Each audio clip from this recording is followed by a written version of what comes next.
So I'm a software developer. As I won't spend too long on an introduction, but I've been a software developer for about 20 years. My open data journey started in Bath. So there was a large community group in Bath called Bath Hacked, a bit like the kind of open data communities I'm sure many people know. I was working for the council at the time, and it was a really good opportunity to start publishing open data sets and working with the community group. So we published things like planning applications, car park data, all the kind of things that you imagine a civil local authority will have. From there, I went and founded Libraries Hacked back in 2014. So Libraries Hacked is a project to promote open data in libraries. I'm primarily thinking about public library services, bibliographic data, loans, issues, catalogues, all that kind of stuff. That's been quite successful. I still haven't really got public libraries to engage with open data yet. It's a long process of kind of banging my head against the wall and trying to get them to do open data. At the moment, I work at Geovation. So Geovation is an accelerator program run by Ordnance Survey to provide data to startups in the property tech and the geotech sectors. Please don't ask me about open addresses. I know every time I mention I'm from an Ordnance Survey, people go, when are we getting... There's people nodding at the back. Don't care. I do care very much, but I can't do anything. So I wanted to give a bit of context about what I kind of feel is the data background among organizations in the UK. So it doesn't really matter what the organization is, but let's say it's a local council. You have someone working with data. How do we think they kind of feel about what they do with data? And I'd kind of think they feel a bit like this lady feels here, kind of pretty bored, disengaged.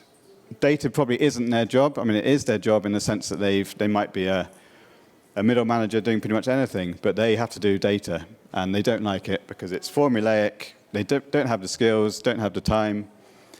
It's normally to do with performance, so it's normally kind of talking about how well they're doing, which is kind of a bit dispiriting if it's going down, or if it's going up, that's good, but quite often it might be going down.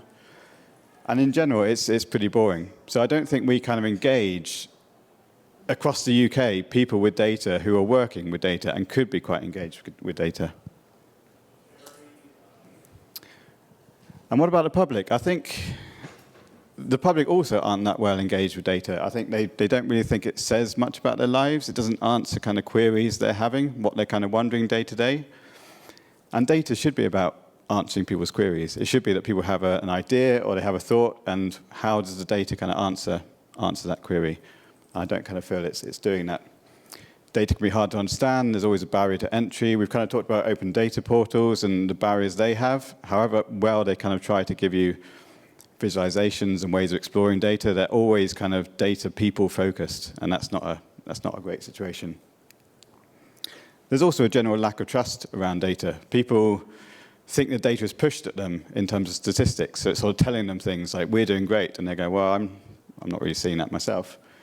It also tends to be doom-laden. Now, I actually love the visualization here is the kind of people will know it. It's the one of climate change and the rising temperatures. So it's annual rising temperatures going further and further into these peaks of red, temperature. And it's a brilliant visualization. But I do tend to feel we focus on bad data a lot. And this is the worst data there could possibly be. And we need to be kind of telling people about it. But we also need to be kind of telling good data stories and kind of just using data to just entertain ourselves, think about what we're curious about, and use it to answer our own queries.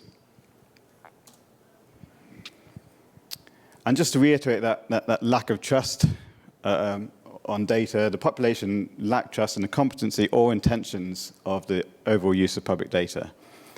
That's often primarily things like how people are using personal data, how people are going about it, but it's also a general lack of engagement and trust in what we're doing with data. Okay, so taking a bit of a step back, a little while ago at Geovation, we started trying to redefine our purpose. And that's an important thing for every organization, for every team and individual to do. The purpose of an organization is why that organization exists. And you always tend to kind of come up with big, grand statements. So you tend to say things like, we're looking to make positive impact. We're looking to tackle environmental challenges. We're looking to do loads of great things, because that's kind of what make our lives worthwhile. And in terms of open data, people who do open data those are all the kind of things we're thinking about. We're looking to provide transparency in government. We're looking to kind of provide people with access to information, provide innovation and insight in the way services work, and also empower people, give them the data to be empowered in what they do. One thing I'm quite interested in is entertainment. So data in itself, providing entertainment, enjoyment, and again, that kind of idea of satisfying curiosity. Now, I tend to feel this tends to be a kind of second citizen. So whenever you introduce this concept of entertainment or enjoyment or fun, people go, okay, that's great. It's kind of a bit frivolous, but yeah, we can kind of enjoy ourselves while we're doing stuff.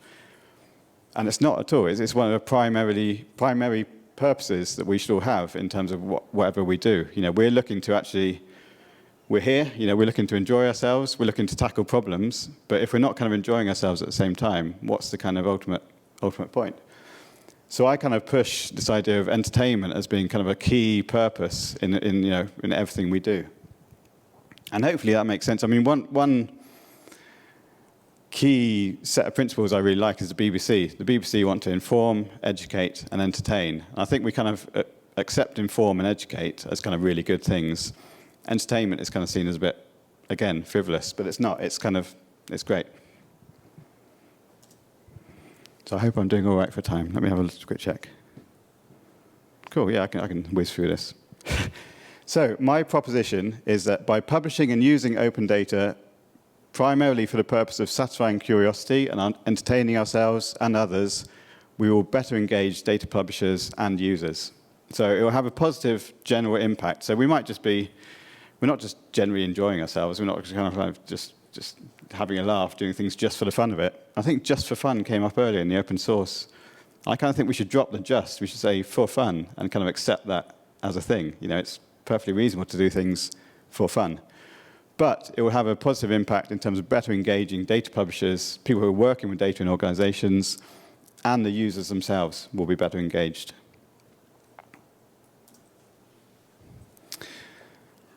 Now, how do we go about doing this? So I'm a big advocate for allowing ourselves time to think about things and be curious. So you might be walking down the street, you might see a lamppost, it's got a code on it, you might go, oh, that's interesting, that's a kind of piece of data, how can I use that data, or how does that apply to what data might be held about that lamppost? It's all quite interesting.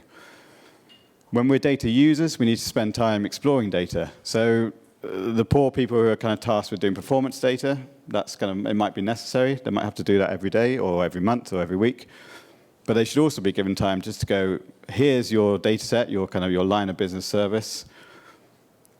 Explore it. Have a couple of hours kind of thinking about what data is held in it, what you could do with that data, what kind of insights you could derive from it. And you don't have to be a data analyst to do that. You can just be someone who is allowed time to kind of explore what your service holds. We need to give users the opportunity to ask questions. So they might have questions. There'll be real-world questions. They might not even know they're kind of data questions. But obviously, the underlying data will kind of be related to that real-world question. So we need to allow people the opportunity just to ask about the services, ask us things that we can go and find out. And we should focus on creating engaging and entertaining stories. So we should be thinking about how can we release data to the public and make it entertaining, or release data in a way that allows them to make it entertaining. And that is, again, a primary purpose, not just sort of for incidental kind of thing that allows people to do better things. It's actually saying, as long as you're entertained by this data, as long as it kind of gives you satisfaction, that's a success in our terms. So I've got a set of examples. It's really difficult to come up with examples for this kind of thing because it's such a kind of subjective kind of thing. Everyone has their own idea of what data they love, what data they like to explore. But there's a few we've done at Geovation. So looking at climate data, there's amazing data on climate published by, I think it's by the Met Office, but it's HAD UK is kind of like the department or kind of wide organization. They publish climate data going back almost 100 years, I think, which allows you to kind of look at sort of temperatures over the course of different days of the year and kind of create averages. One of my colleagues, Rebecca, who is a geospatial graduate, was in our team, has actually moved on to another team. But it was amazing. We gave her the opportunity to look at data, and actually it wasn't our data, it was actually just different open data sets, and say, what can you kind of derive from this data? What kind of insights can you generate? And she looked at whether the summer holidays, primarily in England, were actually appropriate. So if you take the view that summer holiday, you want it to be as hot as possible, you want it to be dry, do our current summer holidays match that profile? And actually, it turned out, I don't know if you can see it here, but she identified that if we shift the public holidays back by 3 weeks, kids would have a much better time.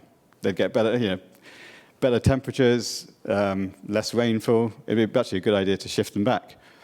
She also looked at Scotland and found actually they have earlier summer holidays anyway, which kind of actually still currently match their current kind of climate profile. So well done, Scotland, for kind of having the right summer holidays. We can shift all ours back. Now, it's quite frivolous. I don't know if it's going to influence government policy.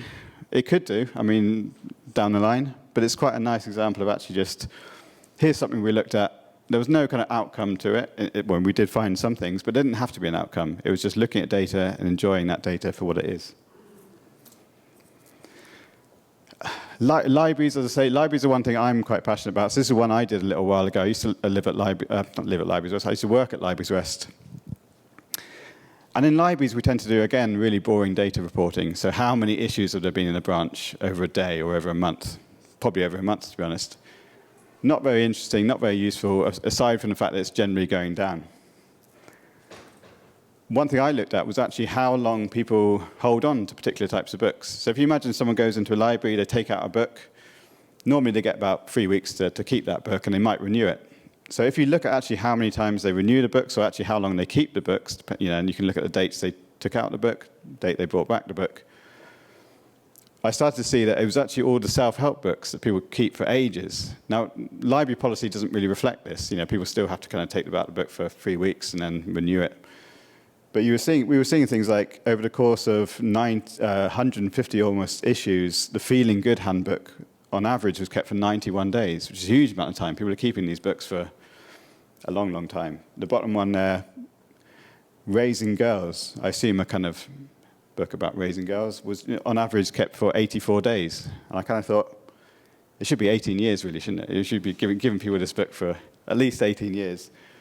But it's really interesting to see the differences between, say, a typical loan time, which might be like 20 days or so, and these kind of books, which people are taking out for a long, long period of time. Oh, I've gone the wrong way. Another one I wanted to highlight from Rebecca. So she had an amazing time getting to look at all this data. I was very jealous. She gets to look at data all the time. In the tech team at Geovation, we all work remotely. So every now and again, we descend down on Geovation offices, which is in London. And we always find the trains go wrong, which might just be our kind of typical kind of, outlook on life. And actually, we forget all the good times and we remember all the bad times. But we did imagine, OK, what's the worst rail replacement bus you could possibly have? And you can look at that data. You can look at the routes. You can look at kind of railway stations. And this area of Scotland, I'll probably get the names wrong, but Rannoch Station and Bridge of Orkney Station, the railway journey is about 25 minutes. Yeah, it's quite a nice little journey, I'm sure. If that train gets cancelled for whatever reason, you're on a 2.5-hour rail replacement bus, which is that must be quite a tough thing to be faced with when you're late at night or whatever. And there's a few others, but that was just a kind of way of looking at the data, which was new and interesting, and we got a chance to kind of look at the differences between different areas of the UK. And then I also wanted to highlight, people will probably know the Information is Beautiful website, and I kind of go on there every now and again. I just look at their data sets. And they focus on really useful things. It's often climate data and that kind of stuff. But this was one where they'd taken relationship advice across, a spread of magazines, so Cosmo and other magazines, and just created a kind of a word map of all the kind of like the most common relationship advice. And you can see the typical stuff like keep it adventurous. I've only created a snippet of their word cloud there, but it's worth going on there and kind of exploring their data visualizations, because they really do have the ethos of we're just going to explore data and create something beautiful out of it, and that is an outcome in itself. Anyway, Hopefully I've made up a bit of time. I'm here for the next couple of days, obviously. Come and talk to me. Maps and geospatial data, property tech and geotech, data storytelling, libraries. If you're interested in libraries, I've got lots of stories. And the Geovation tech team. Feel free to kind of ask me questions. Not address space. I don't want to hear about address space. But thank you. Any questions?